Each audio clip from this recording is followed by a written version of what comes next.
బాలరాజుని తీసుకొని హాస్పిటల్కి వెళ్తూ ఉంటారు. అలా వెళ్తూ ఉండగా వెనక కారులో అక్కడ అయితే దేవ వెళ్తూ ఉంటాడు. అలా దేవ కారులో వెళ్తూ ఉండగా ఇంతలో బాలరాజు రిపోర్ట్స్లో ఒక పేపర్ అయితే దేవ వాళ్ళ కారు మీద పడిపోతుంది. దాంతో వాళ్ళ డ్రైవర్ ఒక్కసారిగా సడన్గా కారుని ఆపుతాడు. దాంతో దేవ అయితే రే చూసుకోవక్కర్లేదా అని చెప్పి తిడుతూ ఉంటాడు. ఇక ఆ పేపర్ రివర్స్లో ఉండటంతో ఆ మిర్రర్ నుండి దేవ అయితే ఆ పేరు చూస్తాడు. పేరు చూడగానే బాలరాజు అని ఉంటుంది. ఇక ఆగు ఒక్క నిమిషం ఆగు అని చెప్పి దేవ కూడా దిగి ఆ రిపోర్ట్స్లో ఉన్న పేరుని చదువుతాడు. ఇక బాలరాజు పేరు ఉండటంతో ఏంటి ఇది బాలరాజుది కదా, నేను హాస్పిటల్లో ఒకరోజు ముందు వాడిని చంపేశాను, ఆ మరుసటి రోజు తీసిన రిపోర్ట్స్ ఇవి అంటే ఈ డేట్ ప్రకారం చూస్తే బాలరాజువే, ఒకసారి ఈ హాస్పిటల్కి వెళ్దామని చెప్పి దేవ అయితే హాస్పిటల్కి వెళ్ళి మొత్తం ఎంక్వైరీ చేయిస్తూ ఉంటాడు.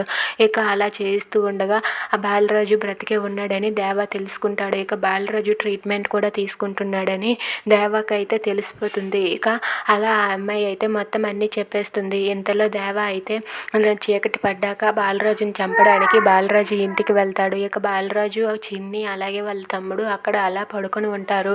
దేవ అయితే కత్తి తీసుకొని బాలరాజు ఇంటికి వెళ్ళి బాలరాజు షట్టర్ని అయితే ఇలా ఓపెన్ చేస్తాడు. ఓపెన్ చేయగానే అక్కడ వాళ్ళ ముగ్గురు పడుకొని ఉండడం చూసి దేవ అయితే ఆ బాలరాజుని చంపేసి ఇక్కడి నుండి వెళ్ళిపోవాలని లోపలికి వెళ్తాడు. ఇక బాలరాజు చిన్ని వాళ్ళైతే అలా నిద్రలో ఉంటారు. అలా దేవ అయితే లోపలికి వెళ్ళి బాలరాజుని చంపడానికి ప్రయత్నిస్తాడు.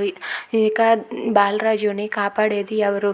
If you like this video please like, share and subscribe. Thanks for watching.